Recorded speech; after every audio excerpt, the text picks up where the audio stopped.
All right. Welcome to another episode of Pivot Play. I created this podcast to bring inspirational stories of struggles and persistence for those who dare to dream and pivot until they find success and fulfillment. I hope these stories can motivate us to find the courage to step into our next pivot in both our professional and personal accomplishments. I'm your host, Adhi, and it's my pleasure to introduce our guest today. Sean Azizi is an accomplished aviator who have flown for different carriers over the past 8 years. I first met Sean in the spring of 2023, and we both share a passion in aviation, with my background in aircraft interiors program management and Sean's as a pilot. I've always been curious to know what life as a pilot is like, and I'm so glad to have the opportunity to speak one today.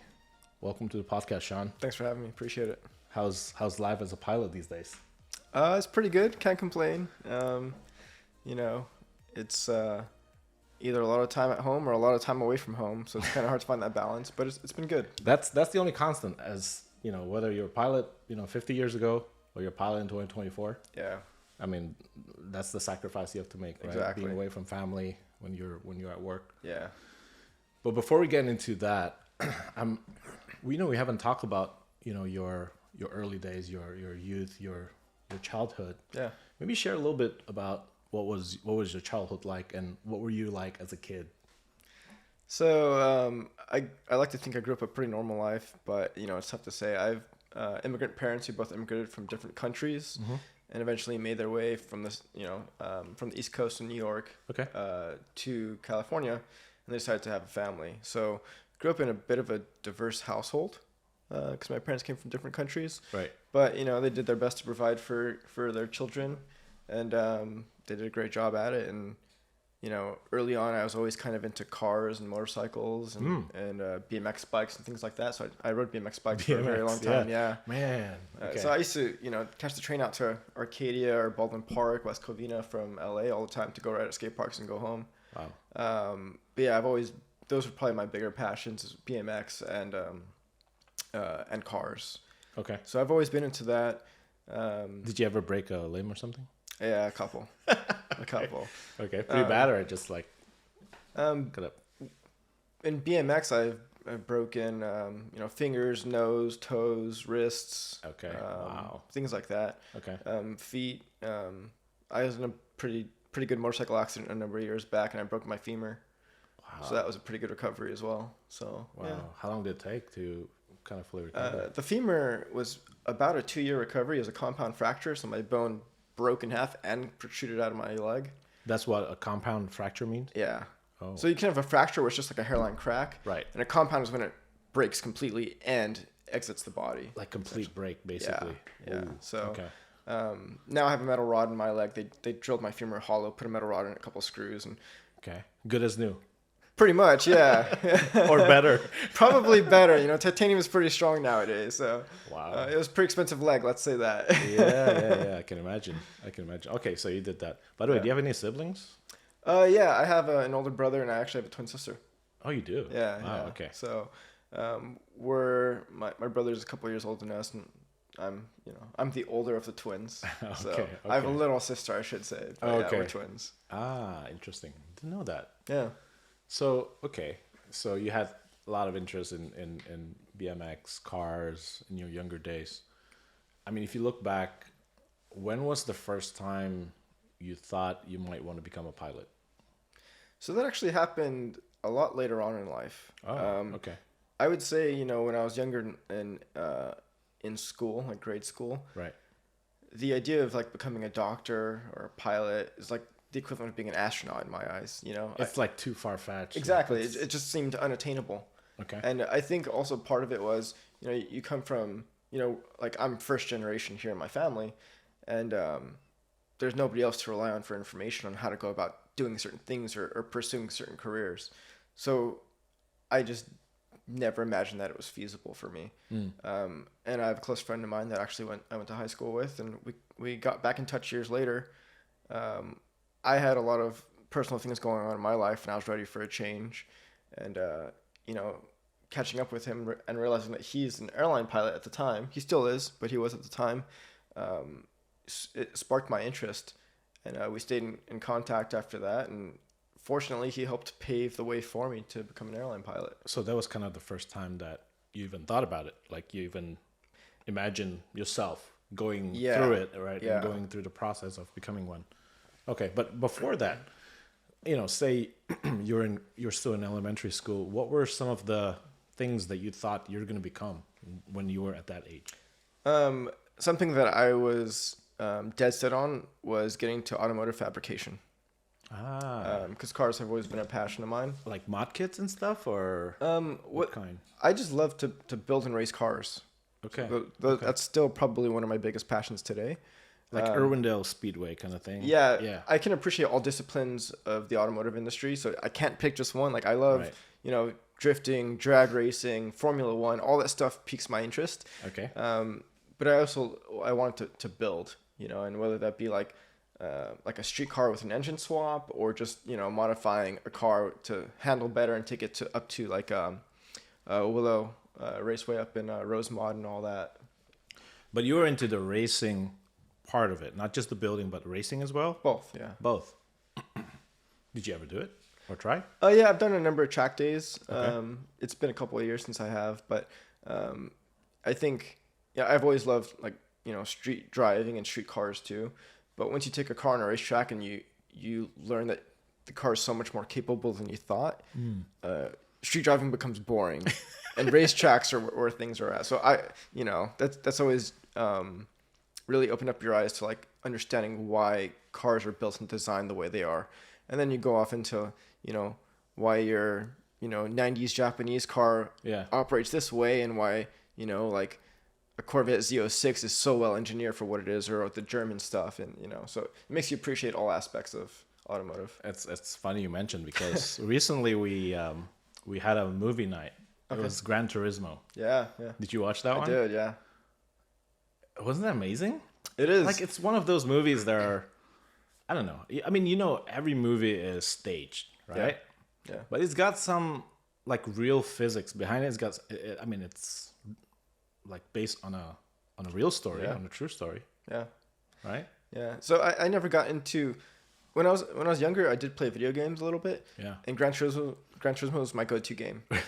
So wow. When the movie came out, I didn't see it till it was on a streaming device, and we watched it. Yeah. And it brought back a lot of memories, because that was the only game I ever played as a kid that grabbed my attention. So I played a lot of Gran Turismo growing up. And that's probably why you thought of doing that for real. Yeah. Like, right, as a grown up. Yeah. And that was the other part too. Like, you talk about my interest when I was younger. Like, I never had the idea that being a race car driver was an option. I look back now, and that would be amazing. Obviously, it requires a lot of attention to detail, a lot of work involved to make that happen, but it's feasible. As I get older now, I realize it's kind of corny to say, but like, anything's possible. Yeah. You just have to set your mind to it and dedicate for it. But it just seems so far-fetched for me. It's funny that sometimes kids have that imagination, and when they were younger, they think anything is possible. But then there are also some of us who think like, hey, if I look back, and at that time I didn't think I was able to do it, but then I was able to do it. Mm-hmm. It's kind of like, sometimes kids' imagination is great, but sometimes the benefit of age and human wisdom, as you look back, you thought like, hey, if I had done something different, maybe I would have made it. Maybe I would have reached a certain goal that I thought wouldn't be possible. Yeah. And I guess if you pass it down, to the next generation. Well, it's like when you're younger, like you said, anything is possible, because you don't know left and right from wrong. You don't know any of that. So in your eyes, everything is possible. And unfortunately, it seems like, our obstacles aren't intentional, but it could be parents saying, oh, you're crazy, think you're going to be a race car driver. Exactly. Or I don't want you to get hurt and all that. But it's like, our dreams get shot down before we even realize that they could be dreams sometimes. Right.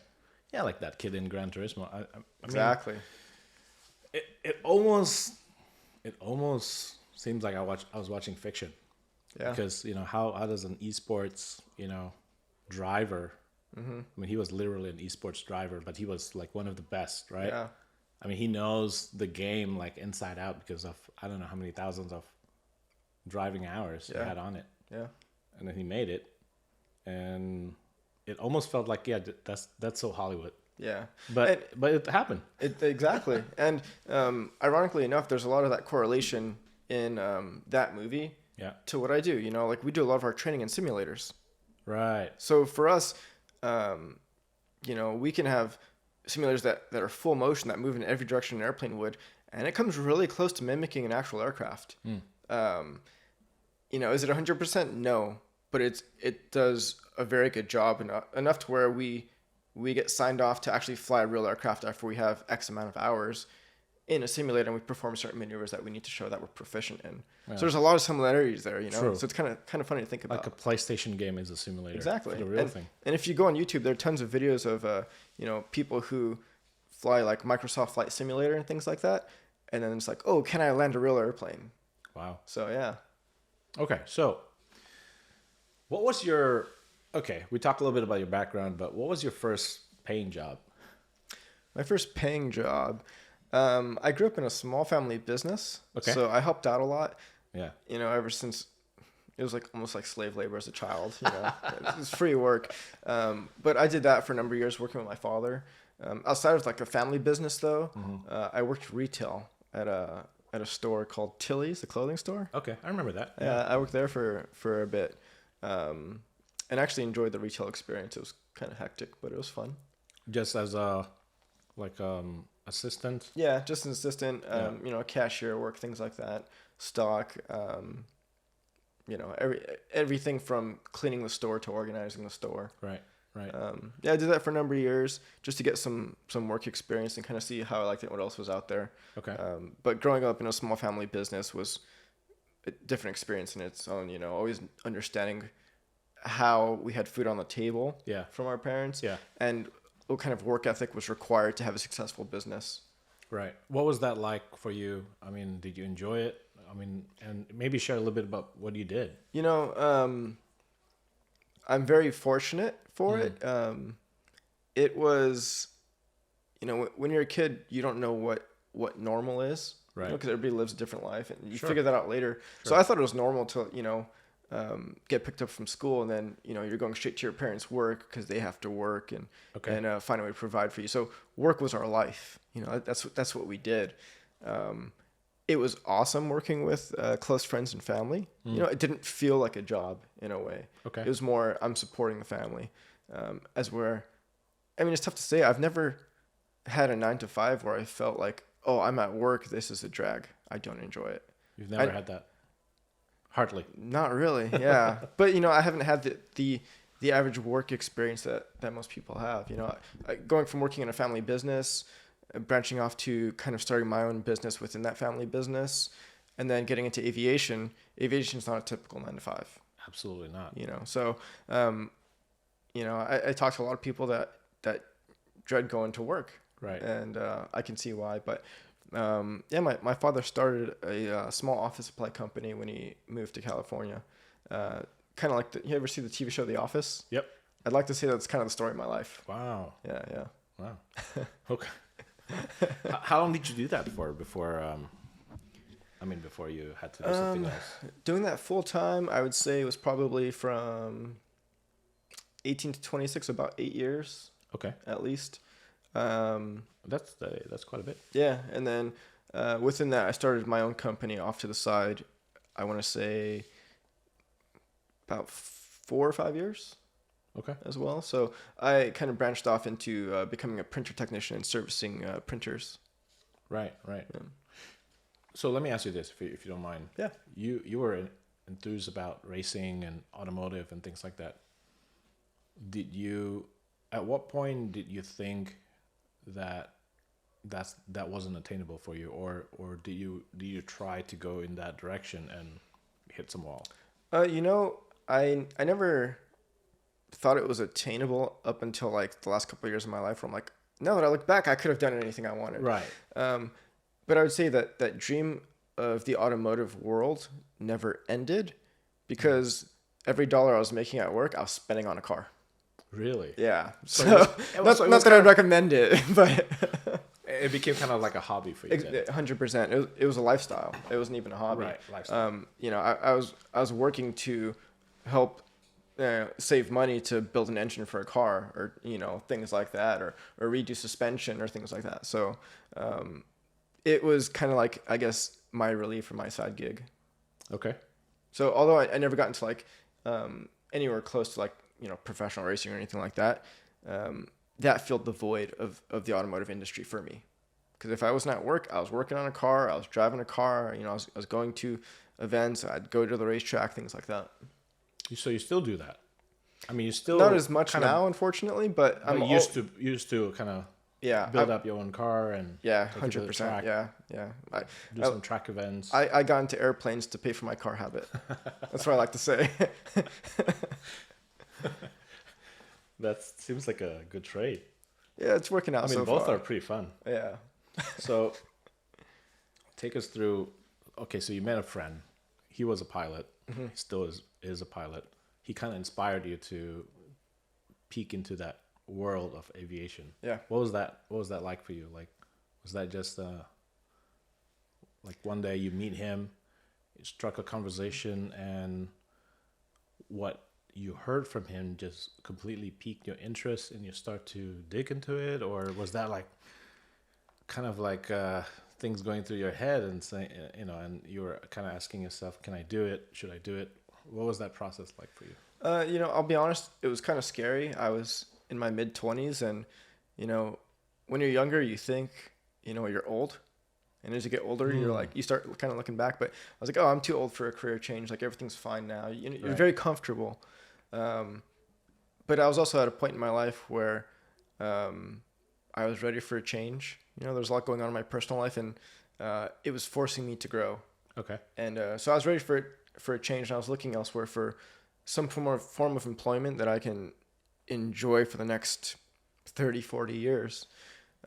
So why did you think that flying an airplane was going to be interesting for you? I thought I had a lot of similarities to cars and motorcycles. There's speed involved, aerodynamics involved, and all that. So it sparked my interest, and I like to build cars, and airplanes have a lot in common. So, did you ever think about maybe going the military route? The next Top Gun? I should have done that. I should have done that sooner.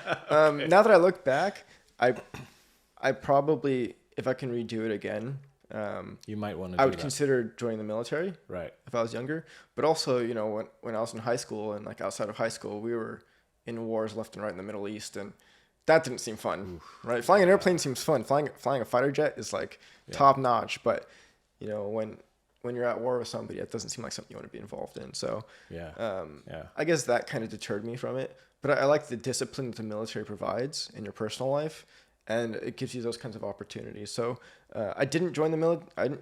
Didn't join the military. Didn't take the military route. I know a lot of people that do and enjoyed it. They have amazing stories. Right.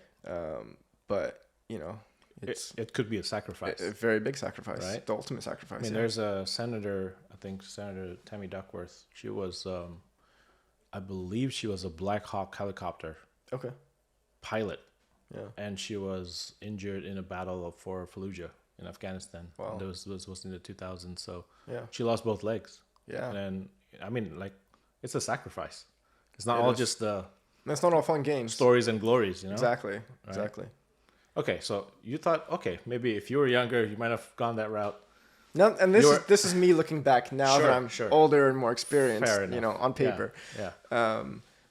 Now that I look back at it, I like to say that I have some clarity and sense of direction. When I was younger, I didn't have as much direction as I have now, and I think that's just kind of finding out what I wanted. But like I said, I didn't have aunts and uncles or cousins that already went to college in the United States and like, oh, this is how you go to college. This is how you do. I didn't have that direction. For me, it was like, okay, you gotta graduate high school. Okay, you gotta go to college. It's like, okay, but what am I going for? Right. You know what I mean? Yeah. And obviously that's kind of a hard question to answer. That's the $1 million question in life, is what I want to do for the rest of my life. But if you can figure that out younger and, realize that there are means of achieving those goals, like being a race car driver or airline pilot, it helps. If you don't have that sense of direction, you're like, okay, I'm going to go to school and get my GEDs. It's like, okay, what are you going to do with your GEDs? Oh, I'm going to get a degree in communications. What are you going to do with that? A lot of teens Yeah. Even college kids, they don't know what they want to do. Yeah. I didn't know what I wanted to do when I was in college. I mean, I was already in college. I made it to college. Yeah. But I didn't know what I wanted to do. So, if you don't mind me asking, what you're doing now, does that have any correlation to what you were studying in college? A little bit. A little bit, but not what you expected. No. I studied industrial engineering. So industrial engineering is very general. Okay. To me, it's like GED engineering. Okay. Because in industrial engineering, you learn how to improve your process. Yeah. So whether it's McDonald's, kitchen process or managing an airport, you need industrial engineers to kind of help map out what's good and bad about your current state process, and then what do you want in the future? What do you want? How do you want to improve it? Okay. So then you kind of figure out the bridge between the current state and the future state. That's all industrial engineers do. Got it.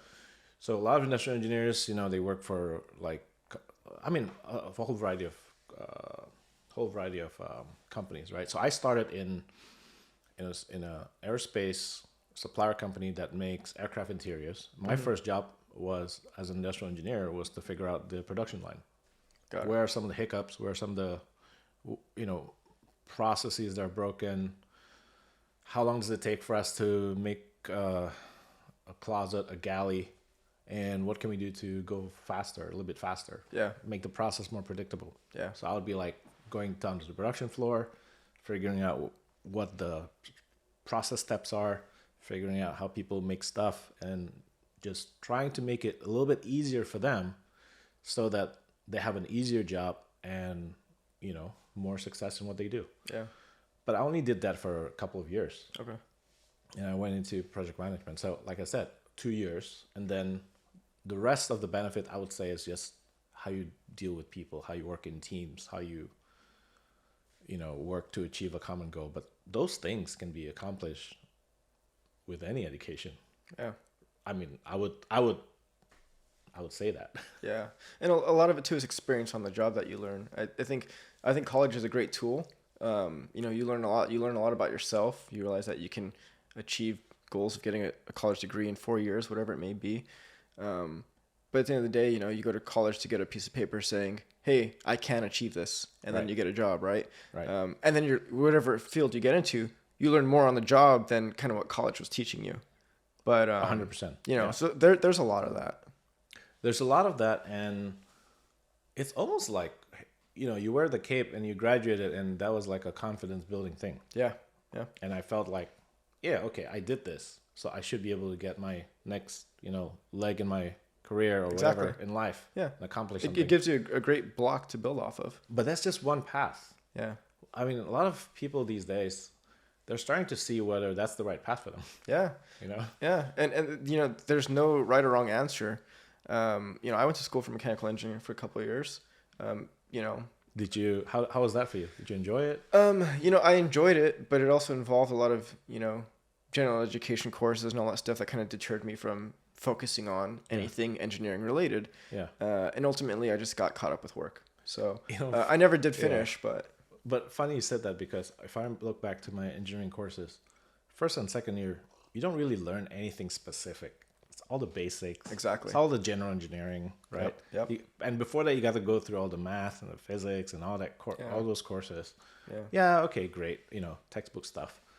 But when you get to the third and fourth year and whatever, that's when you start learning about the, aerodynamic stuff and all the, and you're like, this is what I've been waiting for from day one. Yeah. Exactly. Why can't they bring it to the first year engineering, students, kind of build that interest instead of like giving the general boring stuff. And I understand that certain math classes, you have to have this math class done before you do this, and you need this math class done before you do physics. And I understand all that, but there has to be some sort of way to at least keep the interest alive. Yeah. And that's the hardest part. If you're, I think it's crazy to, I'm speaking from my personal experience, but I think it's crazy that we expect kids to be in their late teens and know what they want to do for the rest of their life, and then they get sent off to college. Right. I think that's crazy, because that's asking for a lot for somebody who just got through the time of life in high school with friends and family and all that, and now they're on their own. Yeah. And I think that's also why we see a lot of people doing career changes, or they're in their 20s and people are struggling to figure out what they want. Yeah. Because they don't know. Maybe we should have taken a gap year. Yeah. After high school. Yeah, honestly, you take a year off in high school and maybe you go travel abroad and you see how other people live and you like that. Yeah. Or you try a couple different hobbies throughout that year. Right. And see which one grabs your interest. And you're like, I'm going to go to school for this. Right. But a lot of it is, because you have something to hold on to, and because then you have that purpose. You know what you're doing. You know why you're doing it, to a certain level, right? Instead of just blindly going and enroll as a freshman and see a student advisor. What courses am I supposed to take if I want to do this and do that? And exactly. And like I said, like in my situation, like I had parents who did an awesome job of providing for their kids, but they were like, you got to go to college. I'm like, okay, why? What am I going for? And for them, it's like they were so busy providing for us that they didn't have the answers. And I understand. I don't expect them to know everything. But it's just like, because you have to. You're going to learn a lot more in this and that. I'm like, okay, but why am I going to college if I don't know what I want to go for? Yeah. Or, what I want to do? Yeah, and when you're in that boat, it's kind of tough because then if you lose interest and you lose that or whatever you're aiming for, that's it. You're kind of done. Yeah. And you're disconnected. Yeah. But then on the flip side, I think, you go to college, you get this degree, you're working hard. Then you have some substance behind you with this piece of paper saying, hey, this guy is good at this, X, Y, Z. Then you get probably a pretty decent paying job out of college. Nothing astronomical, but more money than you've ever had in your entire life, right? From, being a teenager, to your early 20s. As where on the flip side, I kind of got caught on the B side of, oh, well, I was like working 2 or 3 jobs when I was going to college.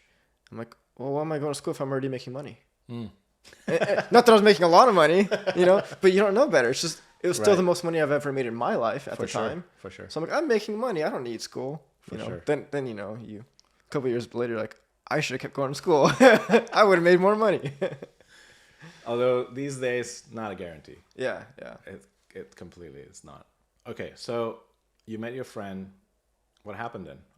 What was that experience like, and how long before you took action to move in that direction?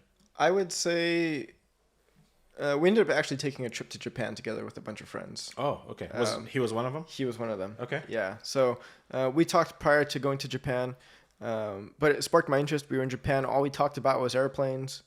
And then I would say from when we first met and it sparked my interest to actually taking a flight lesson was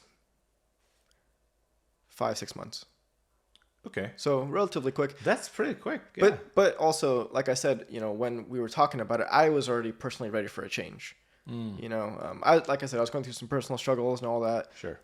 And it made me realize that I have a long life ahead as long as I stay healthy, and I got to do something fun for the rest of my life. So what is that going to be? So mentally, I was ready for that change. And so, 6 months seems like enough time to, get your affairs in order, figure out what you're going to do financially, how you're going to be able to, get back into like a school program, right, and still pay your bills, right, and do all that. So if there's somebody listening and who's interested to becoming a pilot, what were some of the steps that you took, and then what were some of the advice that you would give to them? I would definitely say it's cliche. If I can do it, anybody can do it. Why is that?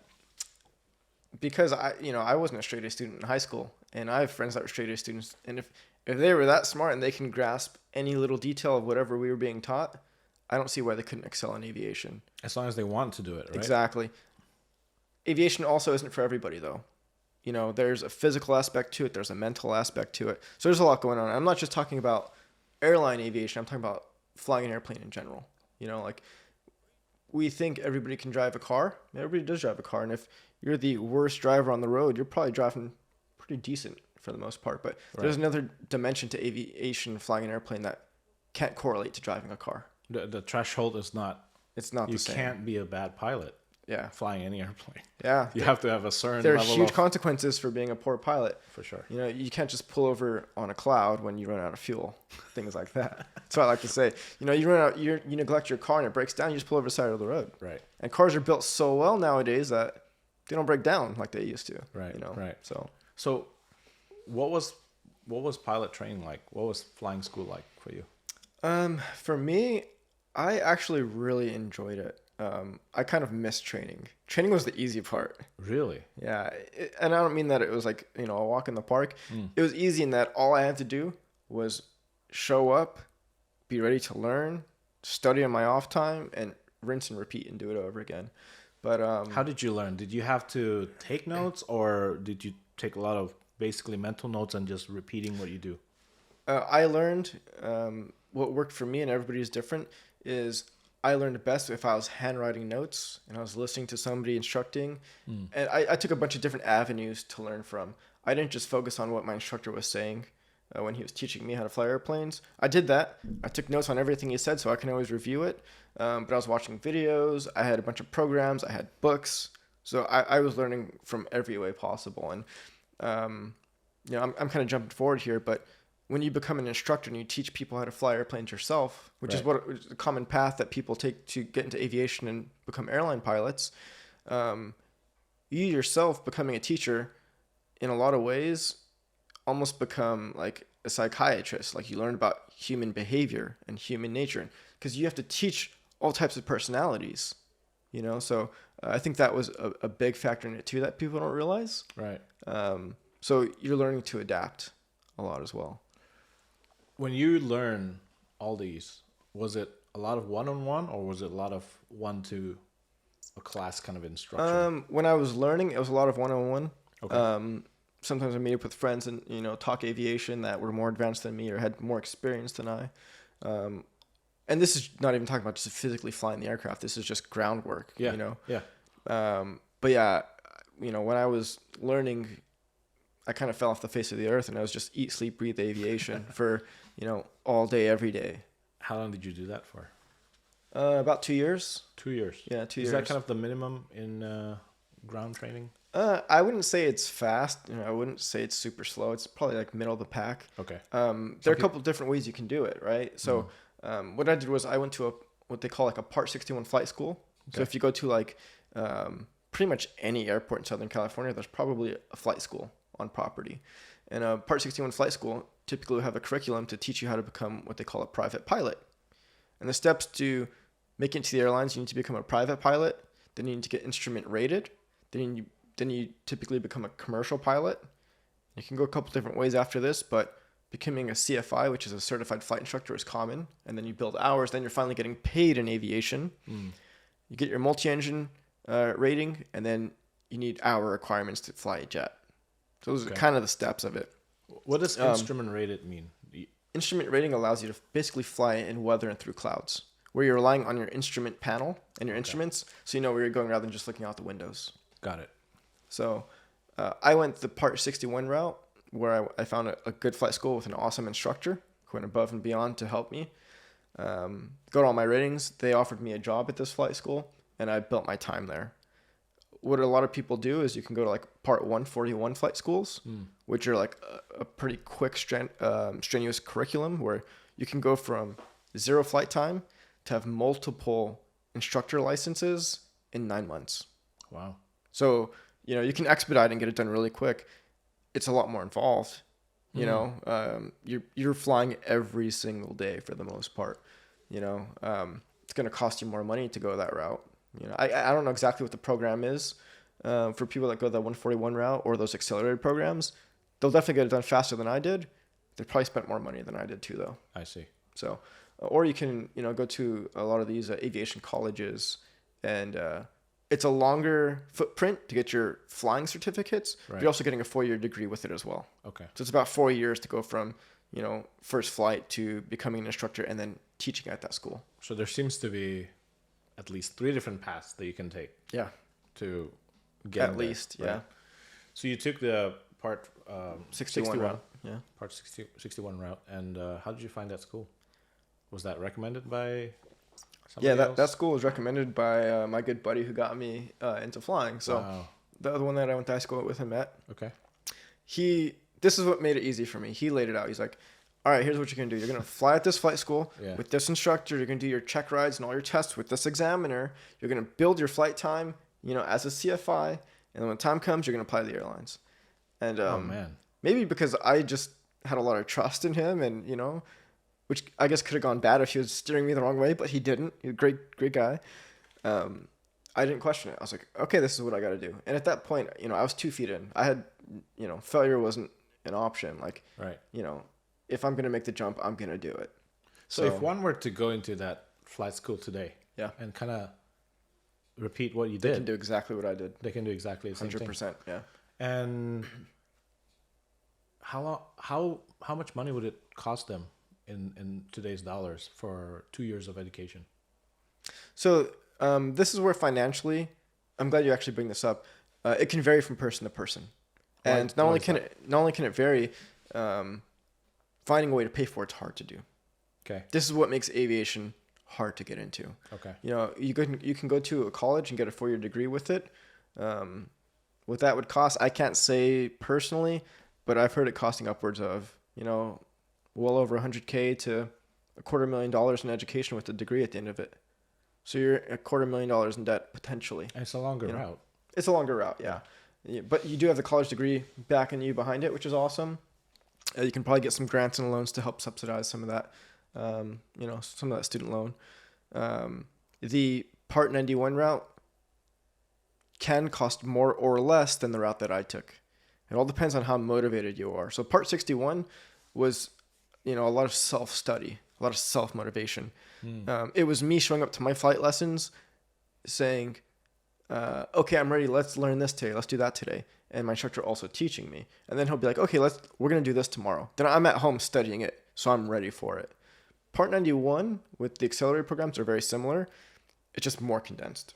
I see. It costs more. I see. So if I had to guess what it would cost nowadays to go from like zero experience to like CFI, it also depends on, where you're instructing and you're paying for aircraft and all that per hour. In the States, it could be anywhere from 30, 40,000 to 80,000. Wow. Part 91, from what I've heard from some of my buddies, costs more than that. Okay. So, but once again, how motivated are you? What are you paying per hour for an aircraft to rent? Because you're paying for that out of pocket. You're paying for an instructor's time and all that. Man. It's expensive. Let's say you fly an airplane, it's $200 an hour. Yeah. And to apply for your commercial license, you need 250 hours. And you're not getting paid to fly airplanes yet. You can't get paid to fly airplanes yet. So out of pocket. How are you paying $250 at $200 an hour out of pocket? Right. It's all out of pocket. So, financially, if you go to like those accelerated programs, they have a loan program. Okay. For the most part. And then you finish your training and then you start paying them back. Okay. Part 61 isn't like that. You either got to have the money up front and you just pay as you go every lesson, or you sell a house and a kidney and you make it work. I was able to pull out a business loan from work. Okay. So that's where work helped me. Sure. Having a family business and then my business on the side. Yep. I was able to pull out a business loan and help pay for flying. Yeah. You were a little bit creative with all the financing. Exactly. In order to make it and have the funds, right? Exactly. So I was able to still work on the side a little bit, but a lot less than I did, and just focus on flying full time. As where, if I didn't have that, I would have to find a way to come up with the money, and that would probably involve me working full time and flying on top of that. And if I'm doing that, honestly, I wouldn't have gotten it done in 2 years. It would have taken me much longer. Have you ever lost motivation or get discouraged throughout the learning journey? No, okay. I didn't. It's very easy to do so.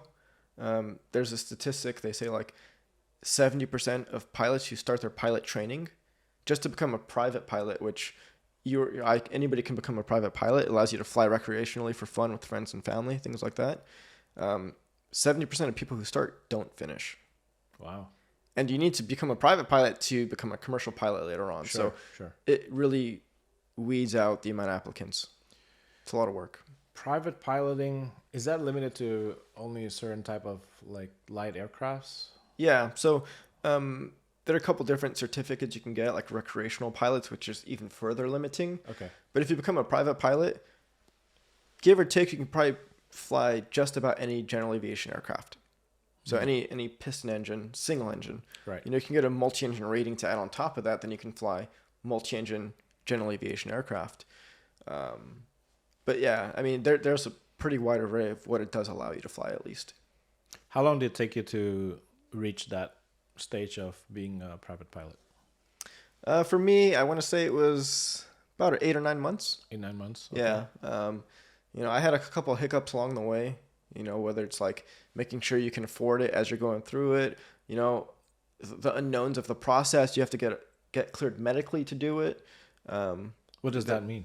You have to get like a medical exam depends on where you're at in your aviation career. Like I have to do it every 12 calendar months, basically to keep a certain classification of medical. So it's age specific medical exams. Yeah. If you're over the age of 40 and you're an airline pilot, it's every 6 months. Got it. If you're less than 40, it's every 12 calendar months to keep a first class medical, which allows me to fly for hire airline transport pilot. Make sure that you're fit to fly, basically. Yeah. But like, let's say, I was just flying general aviation. My medical certificate would be good for 60 calendar months. Okay. But it's a pretty simple check. You have to answer a survey of questions, any broken bones, any history of X, Y, Z, whatever it may be. And then they check your, height, weight, usual stuff at a doctor's office, eyes, ears, things like that. And then you'll get medically cleared. Okay. And how you said it took you about 2 years to becoming to be able to finally have like a job in aviation and start getting paid for aviation. So I went from zero flight experience to becoming a certified flight instructor or CFI in 2 years. So once you're a CFI, once you're cleared as a CFI, you can get paid to fly, basically. Yeah. And you can actually do it sooner if you get your commercial pilot's license or certificate. Right. It does limit kind of your avenues on what you can do for flying for hire. Like you can do traffic watch, banner towing, things like that, pipeline patrol. But I want to become a CFI to teach because if I ever lost my medical, there are different medical requirements for instructors versus airline pilots. I can always resort. It's a backup plan. I can resort back instructor to instructing as well. Yeah. Okay. And I think the experience and knowledge you gain from becoming a teacher in whatever craft it is, it's huge. It made me a better pilot teaching people how to fly airplanes because I see the mistakes they make long before they make them. I have to correct them. I have to explain to them how they're doing it right or wrong. And like I said, you're doing that with people of all sorts of personalities, so they're different learning types. And figuring out how can I, relate to this student, but that student is better at reading textbook and understanding where, my other student here learns from making mistakes. My other student here learns from observation and watching me fly the airplane so they know how to fly it. Right. So everybody's different. Exactly. Yeah, everybody has different strengths and weaknesses. Exactly. So what was your first paying aviation job? My first was a certified flight instructor. Okay. Yep. How long did you do that for? And I want to say 3.5 years. Is it a requirement for you to, when you reach the CFI stage, that you actually instruct before you fly commercially or fly for? Not necessarily. Okay. I have friends who got their CFI certificate and never instructed. They got it and then they got a job doing something else. Okay. For me at the time, it seemed like it was going to be, more of a learning experience on my end that I wanted. I wanted to become a better pilot. I was kind of selfish. Sure. I wanted to get better at my craft. Yeah. So if I can teach them, and if I can teach you something, I have to really understand it and know it. And if I don't know the answer, I have to know where to find it or how to help you find it. So that was me pushing myself to do it. A lot of people do the CFI route, but there are also a fair number of people that don't do it. Teaching isn't for everybody. It's a very involved job, I would say. But what was the hardest type of student to teach for you? I got judged a lot when I was a instructor because a lot of people looked at me like I was really young. And so the older crowd, I had a wide array of 15, 16-year-old students to 60-year-old students, Right. And it wasn't always, I'm saying the older people, but oftentimes the older people, I think, didn't instill trust in me as their instructor because I was younger than them.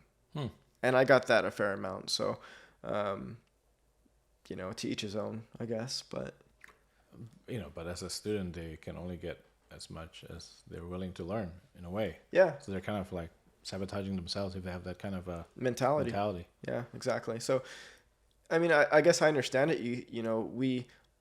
It's not correct, but we always associate age with experience. and I don't think that's always right, So, like we said earlier, you can not have a college degree, but be in the workforce for 20 years and know way more than the gentleman or woman who just got out of, a 4-year or a master's degree. Right. And they're ready to go to work. Right. So, okay. That was a bit of a hurdle sometimes. Yeah. And if that was the case, we'd either swap instructors and find another instructor that fit their personality better, or, I would have to find another way to try to teach them and instill some confidence in my teachings to them. So, whether that be me explaining my experience in stories and them understanding that I do have experience, or finding a way to relate for them personally and them get to know me as an individual as well. I can relate to that, man, because my first paying job was teaching English in China. Wow. I didn't even, we're not from China, but I was in China for some language immersion. Okay.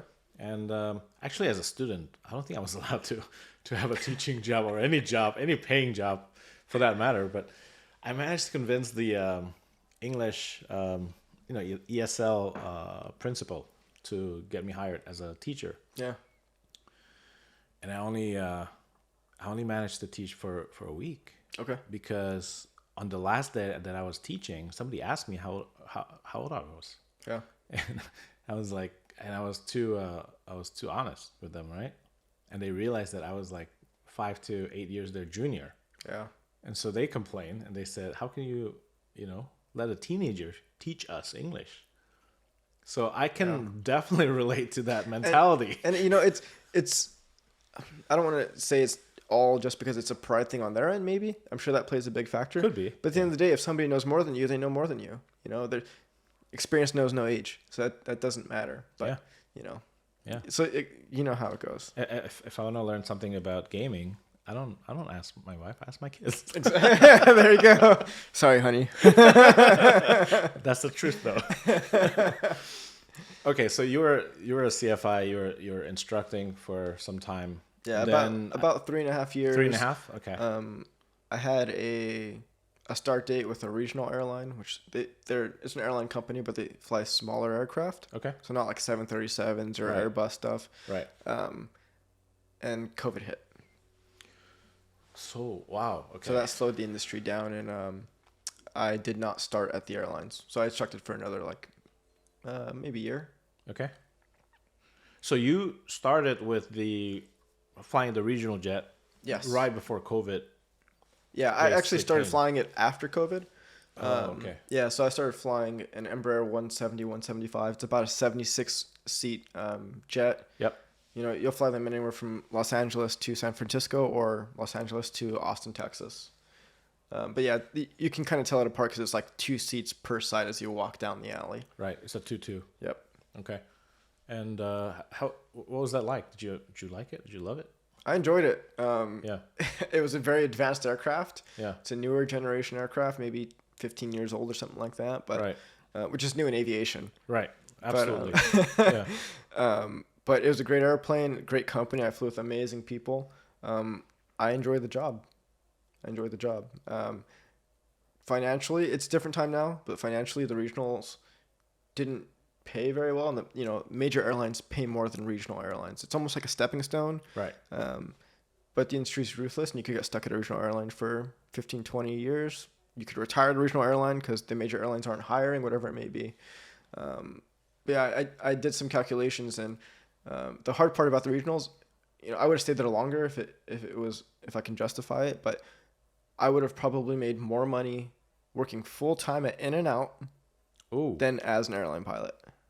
Flying regionals. Yeah. Wow. On a per hour basis, you're talking about. Now, well, I'll say annually because my hourly rate might be higher, but we only fly so much. I get it. I got you. Yeah. So, definitely not per hour. No, a normal 9 to 5 versus how the airlines operate, they're 2 different animals. So it's tough to compare apples to apples, but annually. Yeah. Yeah. So the industry has changed the last couple of years. So now regional pilots are finally getting paid, which is awesome. It's well deserved. If you're responsible for that many people's lives on a flight, you should be able to provide for your family. And that's exactly what happens now, but it wasn't always the case. Okay, so ERJs. Yep, ERJs. And okay, so you did that. Yeah. COVID hit. You went back to instructing for a little bit. No, I actually never left instructing when COVID hit. Oh, you never left. So I had a class date. They canceled it. Okay.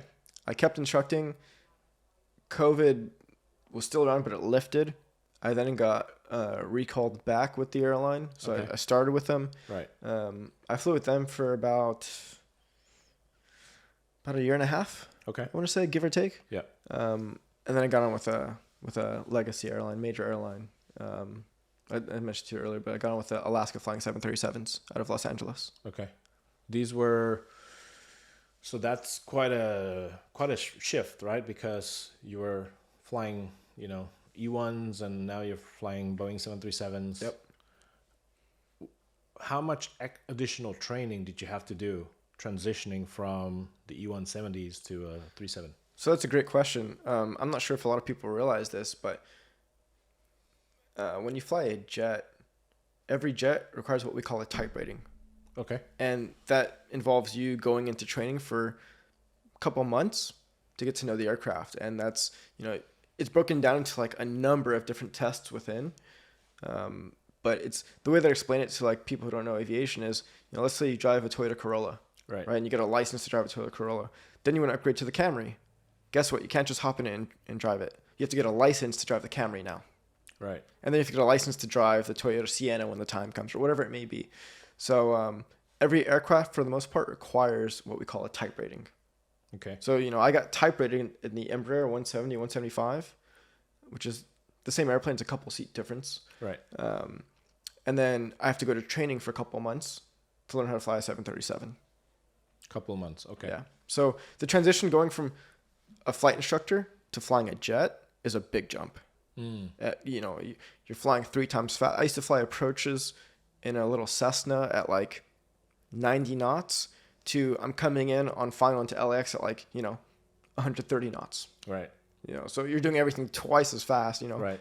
Almost. And just got to be more alert, got to be more reactive if exactly. something goes wrong. Exactly. Okay. So 2 months and was that training by simulation? Yeah. So when we start a new training program with an airline, or we hop from one airplane to another within an airline, you always go back to training.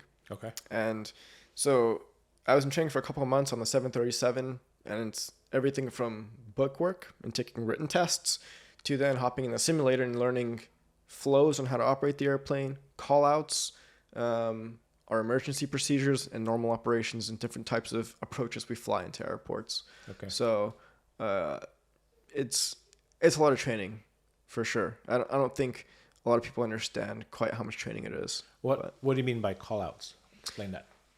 So the goal with the airlines and the way that we operate and the reason why it's so safe today is I fly with different people all the time. So I can fly with you, then I can fly with pilot A, pilot B, pilot C. And we have to be standardized, to a T, where if I fly with you and then I fly with him, it's like we've flown together 1,000 times before. You're person agnostic. Exactly. It doesn't matter who. We have to be able to predict what each other is going to do, and we have to know when to call for it and what's going to do. So, we have like a flow is procedurally certain things I may turn on or off in the aircraft and how I operate it. And there's certain triggers that somebody may say or something might happen that I'm like, okay, I have to do this flow now. I do it. And then call outs would be like, we're coming in on approach, and if I'm not flying, so the captain's flying, right, and I'm monitoring, right, then I would make certain call outs to make him aware of, our configuration for landing. So he's aware if we're stable and we meet certain criteria to land the aircraft and things like that. So I'm constantly reminding him. And then I might have like a call out for him, and then he would have a response for me. Okay. So I'll be like, okay, we're stable. Or, I'll be like 500 and he'll be like stable. So I'm like, okay, he knows what altitude we're at. I know that he's stable, and I can verify he's stable by looking at the same instrumentation, and his intentions are to land. Then when he's runway in sight, if we're in bad weather, he'll say, runway in sight, landing. And I'm like, okay, I know his intentions. So there's some back and forth communication between us with. And that could be that would be different from aircraft to aircraft. Aircraft to aircraft, airline to airline. You can be airline to airline. Airline to airline. You can. Wow. I can fly a 737 for I did for Alaska for about a year, and then you can go to United, Delta, American, Southwest. Anybody that flies 737s, they can do it completely different. And it's kind of funny how it works, but it's all approved by the FAA on how they operate that airplane. I see. So, I see. Is there, say there's a new airline that's starting out, jet green. okay. Do they have to go through an FAA process whereby their piloting standards need to be assessed by the FAA and get approved? Are you talking about like the company? Or the pilots themselves for that pilots, the processes on how the pilots fly that airplane on a new airline? I can't say for sure because every airline I've been with has been pretty well established. Gotcha. But from my understanding, the way it would work is like they would determine what airplanes they're going to purchase for that airline. They would figure out how they're going to fly it. Okay. And for the most part, there is, I believe, already like we call it like SOP, standard operating procedures, in our flight manuals for that airplane. Okay. So there's a standard way to fly that airplane. And then if the company wants, they can come and modify that to their liking. And, they can make it more restrictive. We're like, oh, we want you to double, triple check this, that, X, Y, Z. I see. Or, okay. The FAA approved this, that's how we're going to fly it. So it can vary. But no matter how you fly it or the type of call-out process or flow process, it's all FAA approved. It's all FAA approved, and you go back to the same general SOP that's been given by the manufacturer. Okay. Correct. Okay. So, 737s, more passengers. Was that mentally a little bit more taxing for you because there are more lives involved, or it's business as usual? That was, I guess, business as usual. The way I saw it since I was an instructor is if I'm responsible for one person, it's one person more than me. So whether it's one person or 200 people, I'm responsible. Right. Making the jump from the Embraer to the 737 was easier than going from CFI in a Cessna to a jet in the Embraer, because I already know how to fly a jet now. I have that experience. I know how airports operate. I have an idea of how the airline world operates, things like that. The airplane itself, going from the Embraer to the Boeing, the 737 was, I don't mean this in a bad way, but the 737 was more unforgiving than the Embraer because now you're flying a heavier airplane, right? A faster airplane, things like that. So there's not much room for error, Is that generally how it is? The bigger the engine gets, and I'd say it's all like on a ratio, but the bigger airplane you fly, the more unforgiving it is. If you're coming into land and you cut the power too soon, the airplane's going to fall out of the sky, things like that. So, but once again, you go from flying a 737 to like a Dreamliner or 787, the airplane has so much technology that it does help make your workload easier. Right. So those, play a bit of an effect too. Sure. But, sure. Yeah. Okay. And, so you flew for Alaska. That was just with 37s? Yes, correct. Okay. We had Airbus 320s, 321 Neos, things like that. But we were going back to an all Boeing fleet. Right. Those Airbus were from a merger with Virgin America. Virgin America, yeah, I remember that. Okay, and what was a typical month for you? Because you may not have a typical week. Yeah. So what's a typical month in the life of a pilot? So a typical month, it can vary. The way we operate is either you're what they call a reserve pilot, so you're on call, kind of like I believe how like nurses are, right? They could be on call for the hospital. Yep. So you can have a reserve line where you're on call, and that guarantees you, maybe 13 days off a month, 12 days off a month, and the rest of the days you're on call for the month. Or you could have a line, or we call it like being a line holder, where you have designated trips that you bid for, saying I want XYZ trips. You get them based in seniority order, and you know what you're flying. Right. So pros and cons to both. If you're a reserve pilot, you don't know where you're going to go, but you might end up having more than 12 days off at home because they don't call you for work. As we're a line pilot, you're flying this, and I'd say it's more predictable. More predictable. So you'll probably have more days off. You'll probably credit more flight hours, which means you're making more money as well. when I was flying 737s, I like to fly. I fly a lot. I like to work hard. So you bid a lot. Yeah, good and bad. My personal life kind of suffered a little bit at the time, but my professional life was great. Okay. I would have months where I'd have 15 days off to 8 or 10 days off. Probably flying anywhere from 70 hours of flight time a month to 95 hours of flight time a month. 95. Yeah. And the way we operate is like, because we're kind of talking about pay earlier, is like we get paid for flight time only. Sure. So as soon as we push back from the gate to when we park. Yeah. But I can be on a 3-day trip where I'm gone from home for 72 hours and I don't get paid for 72 hours. I get paid for 15 hours, maybe 18 hours. Yeah. Understood. Yeah. Understood. Did you have to commute a lot when you're flying the 37s? I got very lucky. My entire career, I haven't really had to commute. Wow. When I was at a regional, I commuted for a couple months to Denver. With Alaska, I did some commuting up to Seattle for maybe about a month. After that, I was LA based. I live in Los Angeles, grew up and raised here. Yeah. So I haven't had to commute much. Okay. Yeah, I got lucky. But they're lifetime commuters. People have been commuting for 30 years. Wow. And it could be a commute from Burbank Airport to Las Vegas, or it could be Los Angeles to Chicago. Right. And they'll fly to Chicago and start a trip and go to work. Yeah. So you don't get paid for commuting. You don't get paid for commuting. If you have to make sure you make those flights. You have to have backup plans in case you can't get on that flight or that flight cancels. It's a part-time job in itself for commuting. Wow. Yeah. Hence, it's not for everybody. Definitely not. If you're a commuter, it's your quality of life, in my opinion, really suffers. If you can live in base, it's a great job. If you can't, if I couldn't live in base and I had to commute for 30 years halfway across the country, I'd reconsider another job. Okay. What were some? So I understand the lifestyle balance or lack thereof. Yeah. But what other surprises did you encounter when you first start flying for an airline?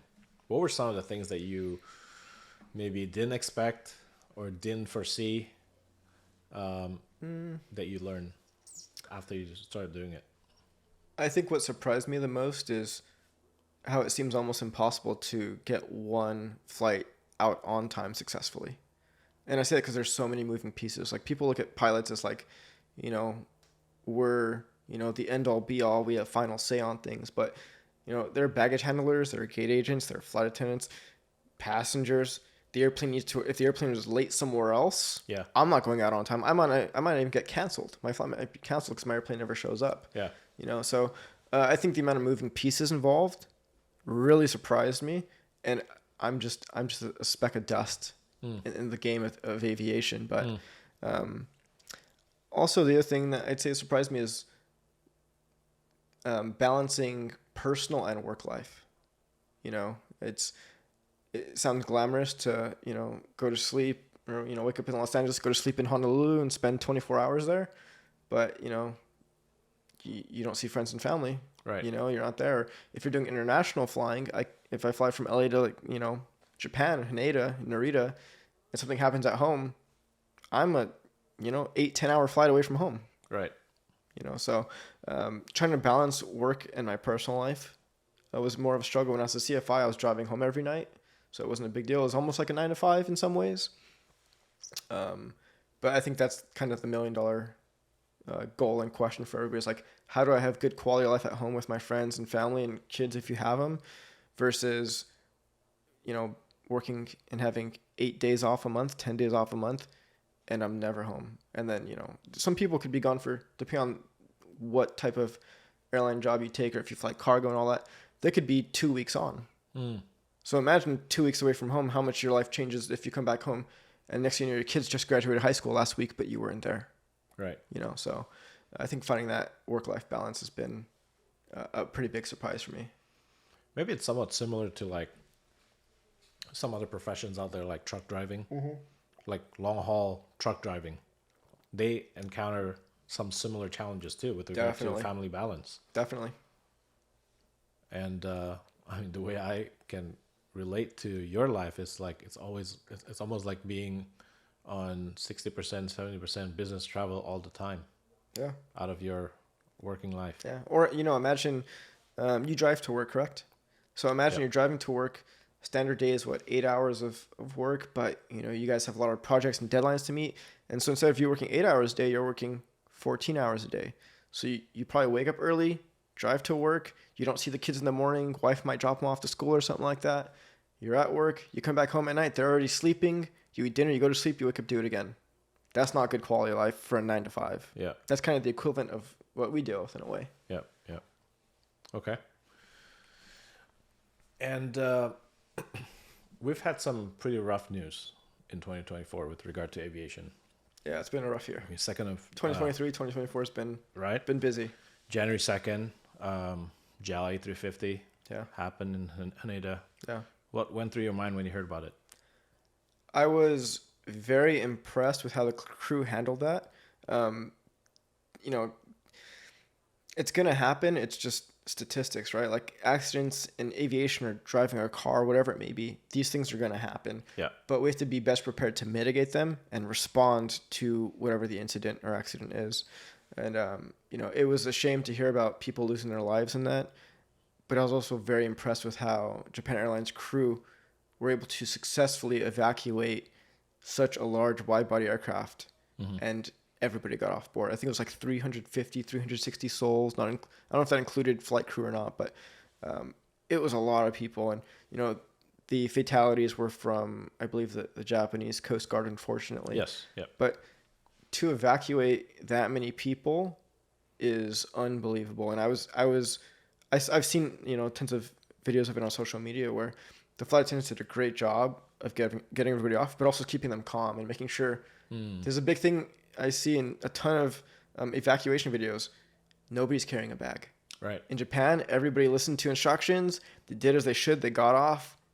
Not a single fatality on the airline. Yeah. And that was amazing. It's both the crew and the passengers. They both did the right thing. Exactly. Yeah. I understand that like these things can be scary. You see a fire from an engine scraping the ground or the engine's on fire, whatever it may be, but we're trained for all this stuff. Like we not only are we trained for it, we have to go to recurrent training every so often to make sure we still know this stuff and we demonstrate that we can do it proficiently. Let me ask you this. If that were to happen when you're flying an aircraft into Haneda, mm-hmm. and I mean, you would feel that the plane just struck something upon landing, and then you land it. You had to evacuate. Are there sensors that tell the cockpit crew like something's going where on, fires are erupting, which engine is blowing up, and stuff like that? Definitely. So I don't know about that incident specifically, but just in general, like if we have like an engine fire, we get an indication, and we have multiple sensors per engine in case one. Everything in aviation is redundancy. Okay. So we could have like 2 sensors in one engine, 2 sensors in another engine. So that way we know there's a fire in the left engine, but not the right. We'll get an indication. We follow checklists. We have certain procedures, and we have memory items as well where I have to memorize. If this happens, I know to do X, Y, Z. Right. And I got to do it. Captain's going to have his stuff and whatever it may be. So I'm sure they had some sort of indication. You're also in a very crucial part of the flight phase of landing where, you got to figure out, I know we're dealing with the fire, but we're on the ground. So let's get this airplane stopped, then we'll fight the fire. And fires are scary, but we do have some leeway with time on how we're going to fight a fire. We have fire suppression bottles to shoot into the engines, multiple of them for the most part. Right. So fighting fires are scary, but it's not the end of the world. But I can understand as a passenger, you don't understand the training that we go through to prepare for these things.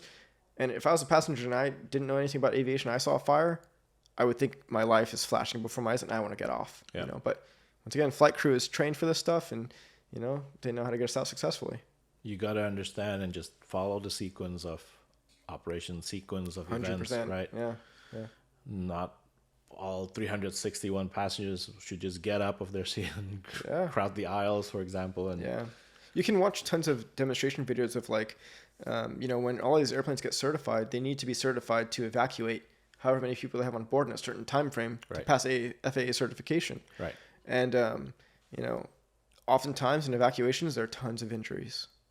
broken bones, whatever it may be, people grabbing their bags, and next thing you know, like 4 people can't get off the airplane because everybody's taking 5 seconds a person to get it, whatever it may be. Yeah. And, there's just no room for that. Like human life is priceless, but your $4,000, computer in your bag, not a big deal. We'll get that figured out. So I think they did an amazing job on that, honestly. Right. But yeah, that was pretty unfortunate to hear. Right. And the flight crew has to know which door should they be exiting So from. we do communicate with the flight attendants. Okay. For the most part, they do, and this could vary from company to company, but if they were to initiate an evacuation from their information that we don't have, which could happen, I'm not going to fight it. They might start evacuating. They'll give me a call saying, "Hey, we're evacuating." Boom, I'm running into a different checklist to evacuate the aircraft, and me and the captain are focusing on something else, making sure the engines are shut off so nobody runs into an engine that's on, or if there's a fire, we're fighting that fire so people don't get burned, whatever it may be. Right. So at that time, when the pilots landed the plane, and as soon as they successfully landed, they stopped the plane. All the comms is just between the cockpit and the flight attendants. I mean, there's no ATC involvement anymore. ATC is involved in that as well. So they are. Okay. How so? Their situation is, once again, it's tough to say. I'm sure ATC was involved. Oftentimes, I could, if I was in that situation, ATC could say, "Hey, we've seen an engine on fire. We saw an explosion. Oh, okay. We're aware of it." Right. I don't know what they were or were not aware of, but ATC would notify that thing if we're landing and we're expecting a fire and we're coming in on approach. ATC would already know. Hey, we're an emergency aircraft. There's a fire. If we're landing and then we get a fire indication, I let ATC know right away. Hey, fire. We're stopping on this runway. Send crash fire rescue. Right. So that way we have it all set up in place. And there's so much that goes on with that stuff, and like determining if we're going to pull off the runway, stay on the runway, where we're going to point the aircraft in terms of where the wind is to spread the fire, to help suppress feeding the fire, things like that. Yeah. But yeah, ATC is a huge help for that. Okay. So what other aircrafts have you flown commercially? So I enjoyed my time flying the 737 at Alaska Airlines. Very iconic aircraft in aviation, so I was excited to fly it. But by the way, does Alaska still give out free beer for everybody? Do you know? The pilots don't get it, so I can't say. No, not you guys. Was that a thing? No, that was the thing for the whole cabin, all classes. I don't think that happens anymore. Free booze. Really? I know if you're first class, I believe like premium. I forgot what they call it exactly, like premium economy. Yeah. Or economy plus. No, they used to give it to like everybody. No. Economy. No. Really? Not that I know of. Yeah. But aviation's changed a lot in the last, 10, 15, 20 years. Yeah. With everything from 9/11 to happening to making things strict. Like, yes. You used to be able to, if you're going to drop your kids and your wife off at the airport, walk them to the gate to the airplane. You can't do anything like that anymore from TSA and security reasons. Right. So yeah, it's changed a little bit, but you need to buy a boarding pass and then cancel it right away. Yeah. Hopefully you get a refund. Hopefully you get a refund. You'll get a credit. You'll get a credit good for 12 months. There you go. Okay, so 737s. You enjoyed that? Yeah, I made the jump to United Airlines last year. Okay. After flying the 737. Just wanted a little bit of a change. I'm fortunate enough that all these airlines still fly out of Los Angeles, and I live in Los Angeles. Right. Don't really plan on leaving, so I can do that. But I made the jump to United. I now fly 757s and 767s for United. Okay. So that's your first wide body for the 67s. Yeah, the 767s. Yeah. So what's interesting about this fleet is these are older aircraft that were certified in like the late 70s and all that stuff. But I think Boeing convinced the FAA that it's essentially the same airplane, and the cockpit is very similar, minus maybe some changes with where certain things are, certain displays. But like how I was telling you earlier, you need a type rating for aircraft. If you get typed in a 757, you're also typed in a 767. Really? So it goes both ways. So I've flown 767s, across the Atlantic to Zurich, Switzerland, or London, England, things like that, and I fly 757s domestically from Los Angeles to Newark to Chicago, wherever it may be. Right. Okay. So more variety. More variety. Ultimately, was I genuinely enjoyed my time in Alaska. I can't say a single bad thing about the airline. I think they operate great, amazing people. They have a great thing going for them. But I have over 30 plus years in the aviation career still, and I didn't want to limit myself to flying one airplane. It gave me a variety to fly different airplanes if I want, which opens up the variety of different routes, whether I want to do international or domestic, things like that. So I made the jump. Okay. Just a quick segue. You mentioned when you were instructing students who wanted to fly that sometimes they see that you're young and things like that. Do you have the same problem now? Because you still look young. Yeah. As a commercial pilot. I would say almost every flight that I operate, somebody asks me how old I am. I get that all the time. A passenger. Passengers always ask how old I am. Or, I'll be walking through the terminal. I hear like comments from people walking by me like, oh, he looks so young, or, whatever it may be. I'm like, I'm probably older than, your eldest children who are in college, so it's pretty funny. I play along with it, but you have to be at least 21 years old to fly a jet for the airlines. Okay. So, I'm That's at least 21 years old. Yeah. It's very young. It's very I know. young, yeah. Those are the kids that are, die hard. They knew what they wanted since they were 5, and they grew up at the local airport watching airplanes over their head. Wow. I wish I had that story. There's a lot of that. It's an amazing story. It's not mine, but yeah, it's incredible to be that young and be an airline pilot. So you still get that these Yeah, days? I get that all the time. Really? Yeah.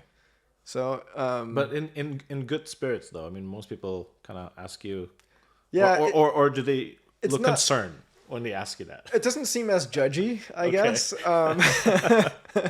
A lot of it is like, oh, how old are you? Oh, that's awesome. When did you start flying? Things like that. Okay.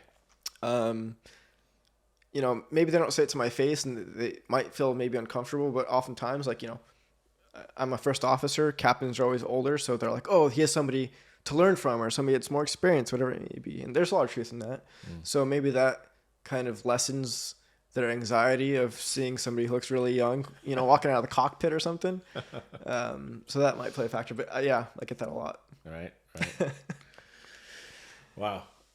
I mean, we talk about JAL. I mean, that was really unfortunate because when I heard about that, I knew that, those guys have a pretty solid track record of safety. Yeah.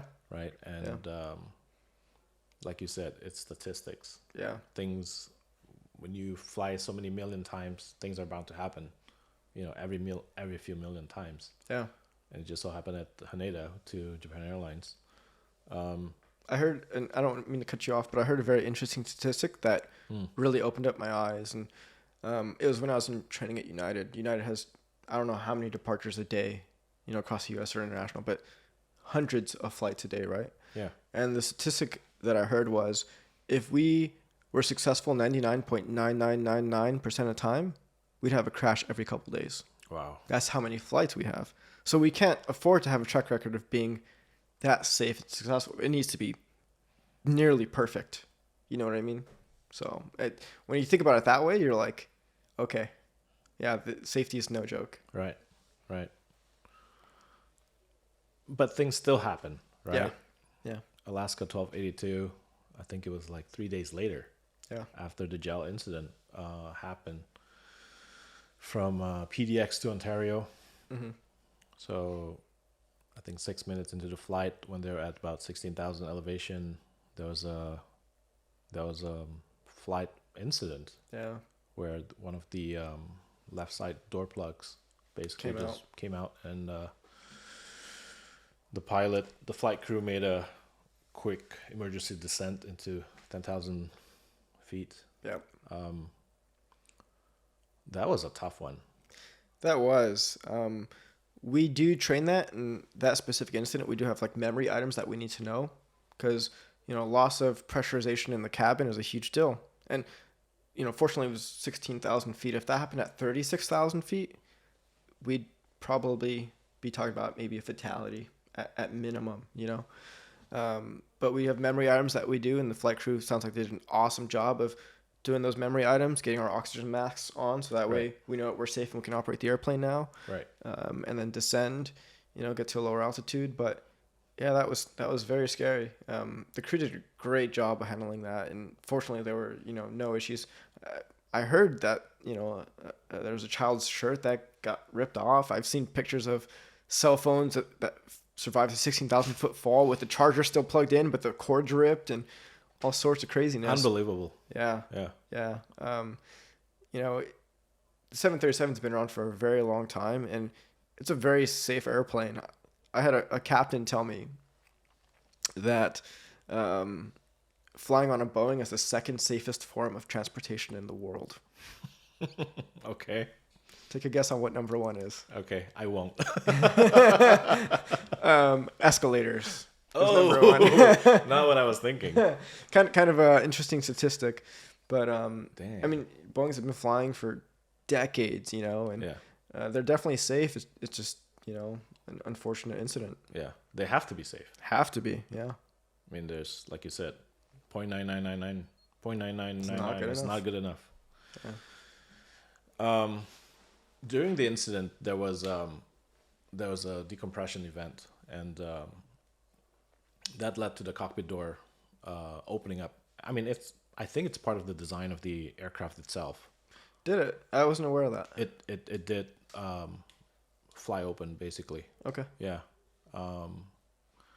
But I mean, that's, I think, a requirement to equalize the pressure within the cabin, something to that effect. But that could have been a sticky situation as well, because you're trying to commandeer the airplane. You're trying to descend to 10,000 feet. Yeah. And I mean, just there's a lot of multitasking, isn't it, in flying an airplane, especially in an emergency situation like that. Yeah. Yeah, you know, when we have emergency situations go on, and this is why we spend so much time in simulators and we always go to recurrent training, you know, there's a chance that in that company's training footprint, they're going to put more emphasis on cabin depressurizations just to make sure you're fresh with it in case it happens again. All these companies, you know, they learn from their mistakes and they improve and they put emphasis on them, which is what makes it so safe. I think we haven't had like a casualty on airline soil in aviation in like almost 10 years. And there was that one incident, I believe it was like the Southwest depressurization. Yeah, it was also 5 years ago, 6 years ago, whatever it was. Yeah. And I believe that person passed away, unfortunately, but it was I think at the hospital, not from the actual incident. Right. So we have a very safe track record in the States, but yeah, I mean, the multitasking involved is, you know, it's in the cockpit, us determining who's going to fly the airplane, who's going to handle all the operations. And, you know, like, let's say I'm flying the airplane. I got to get the airplane down. I have my oxygen mask on. You know, we got flight attendants calling. We got to make sure that everybody's okay. Right. They're aware of what we're doing. Captain's letting the company know what happened. ETC has to know. We're coming in for an approach that we weren't prepared for because now we're diverting to, you know, like Portland. Yeah. So you're going back to where you came from. Yes. You know, you're reprogramming the aircraft while you're flying it and handling radios. It's busy. Busy Yeah. work. Definitely. For good reason, because there are lives Lives involved. at stake. Yeah. But you never shy away from that challenge. No, you know, you accept it. And I think what kind of makes this job fun is it forces you to be better. You know, there's things are always changing. You got to know your stuff inside and out, and you just got to be prepared for it. You know, so I have certain things that I do that I try to go above and beyond company policy and procedure on how we operate the airplane. So, you know, it's like I check my cabin pressure altitude at 10,000 feet, and then 20, and then 30. And if it's not looking right, you know, the airplane will alert us. Right. But I'm also aware of it myself, maybe even before the airplane knows. Things like that. So just trying to be prepared. But in this job, you can't get comfortable and complacent. You know, it forces you to do a lot of review on your days or time off or in flight. You're constantly reviewing, you know, revisions to how we operate the airplane or making sure you know how to do it. Right. Yeah. Another segue, just different aircraft types. You know, smaller aircrafts, I think, fly at lower altitude, like private jets. Private jets, like let's say you rent a jet to go from here to Hawaii, actually flies, depending on the airplane, could be flying higher than what the airlines fly. Oh, really? Yeah, could be into like the 50,000 foot range. What's the who determines that, and are there reasons on such Yeah, so that decisions? would the aircraft certification process would determine how high the airplane can fly. Right. The airline world, we cruise about the 30s. 30,000 foot range, give or take. Yeah. We can change altitude depending on fuel burn for wind conditions. So if we have a headwind at, say, 36,000 feet, but at 38,000 feet is calm winds, we might climb up another 2,000 feet because now we don't have a headwind fighting us. So we get to our destination faster. Also burning less fuel now, things like being more economically friendly and fuel efficient. But you need permission. Anytime you decide to change course, you need permission. Exactly. So ATCs, the way we flight plan is like, imagine you're on, Google and you're saying, I'm going to go from, my house to Las Vegas. And it's showing you, I'm going to take this freeway and that exit. Imagine you send that to somebody who's reviewing all the cars in the area that are driving to Las Vegas. Then they know exactly where you're going, what time you're going to be on the freeway, what time you're getting off the freeway. It's all observed, everything we do. So if we need to make changes, we have to notify air traffic controllers, like, hey, we want to climb 2,000 feet. And that may or may not happen. They might say, like if we're planning on cruising at 36,000 feet, but we want 38,000 feet for a better ride, for less turbulence, we can request it. But there might be an airplane right above us at 38,000 feet. Okay. So we're all, above 29,000 feet, we're all separated by about 2,000 feet. So depending on flow of traffic and things like that. But same direction traffic, 2,000 for separation. Turbulence management, large aircraft, small aircraft. Is there a difference between... It's the larger aircraft handle it better. They don't get beat up as bad in turbulence for the most part. So if I want to fly to Honolulu from LAX, the bigger the airplane, the better. Versus like an A321, you'd be fine in either, to be honest. Really? For the most part, yeah. I wouldn't see. It's not probably as much of a difference, especially for passengers. Right. I just know from flying a smaller airplane, what an Embraer 175 reports as moderate turbulence is light turbulence for a 737. Oh, okay. It's less susceptible to as much movement in the air with that much mass. Okay. Yeah, makes sense. It's all physics. Exactly. Okay. Yeah. Cool. What's next for you? Like, if you look at 10 years down the road, where do you see yourself? It's a good question. You mean like in the aviation world and the personal world? Let's start aviation. Aviation.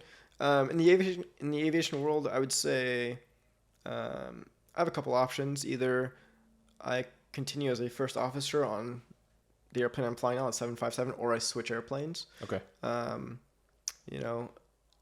You become what they call like a senior first officer, so you get a better schedule, a little bit more flexibility, maybe some more days off. You can cherry pick the trips you want. Right. So if I want to fly Honolulu every month, I can do that. Right. Versus flying like, continental U.S.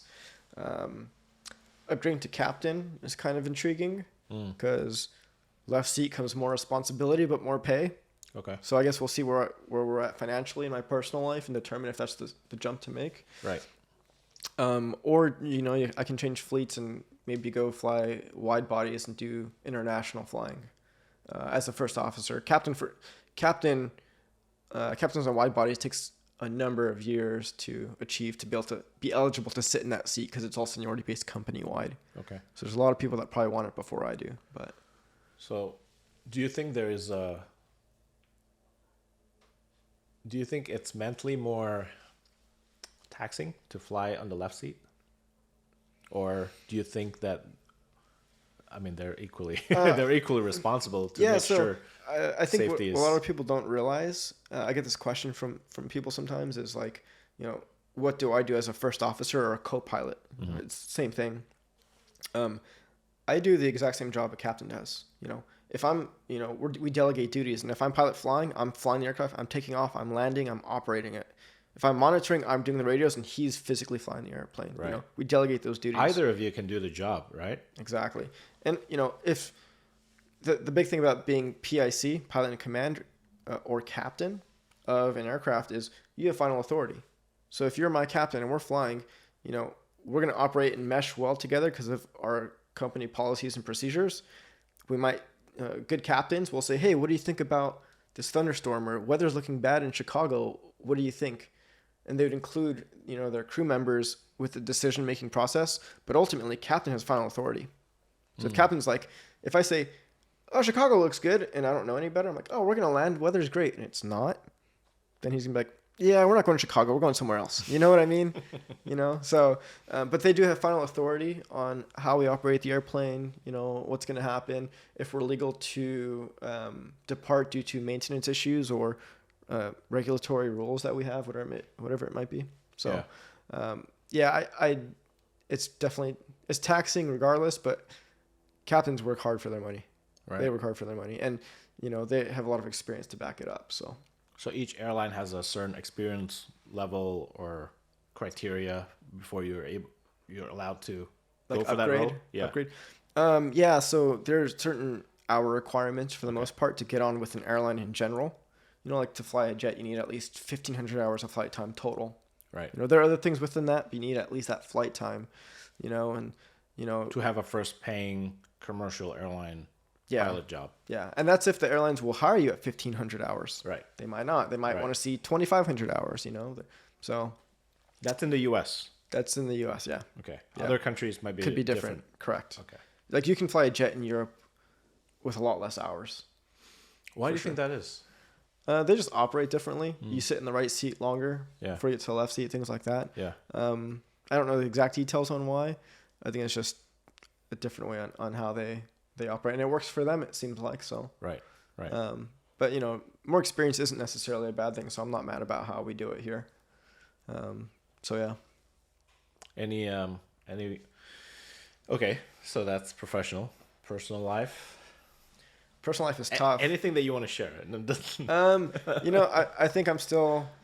I spent so much time the last couple of years chasing the professional life. Okay. That I've kind of neglected the personal life. Gotcha. So I'm just you and me here. Yeah. Thank God. So I'm still kind of trying to figure that out. Sure. Now that I have achieved all the goals professionally of like making it to an airline where I'm going to retire, I'm not going anywhere, things like that. I've kind of started focusing back on what I want in my personal life, and we've been trying to figure out if we want kids, if we're going to have kids, if we're going to stay in California, if I can focus more on some of my hobbies, things like that. So not exactly sure yet, but hopefully in 10 years I'm going to be in a good spot. Yeah. That's all I know so far. That's what I'm hoping. What are some other advice you would want to give to the younger crowd, younger generation who might be interested to do what you do? I would say stick to it. Stick to it. Yeah. It isn't for everybody, but if you have a strong work ethic, that can overcome a lot of struggles in life. And that's life in general, not just aviation, right? But sticking to it. I have a lot of students that I instructed and I still keep in communication with, and some of them are at the airline, some of them are about to make it to the airlines, some of them just fly for fun. Wow. It's all, different degrees on whatever you want to do, which is awesome. Yeah. But the big thing is sticking to it. It's consistency. It's just like going to college and getting a 4-year degree. If you don't, you get to year 3, you're almost finishing up year 4 and you stop and you have nothing to show for it. Right.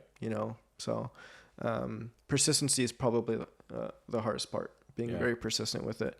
And of course that comes with its own struggles of the financial backing and having the time and, also understanding what you're getting yourself into. I kind of talked about like quality of life and how, I could be gone for I could be home for 24 hours, once a week if I want to, if I work really hard. Yeah.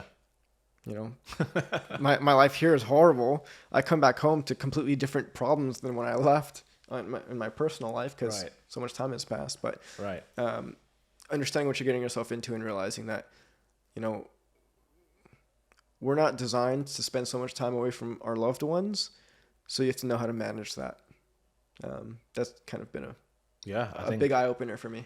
I think as a pilot, that's a big thing. Yeah. And you got to be able to manage that. You got to be able to set the right expectations for everybody around you. Yeah. And, the people, your loved ones and friends and family will understand, the sacrifices and hopefully support you in it. And that just means that you have to return that favor when you can. Right. Well, it's been a very interesting pivot story for your journey, Sean. A little bit of a change. Yeah. From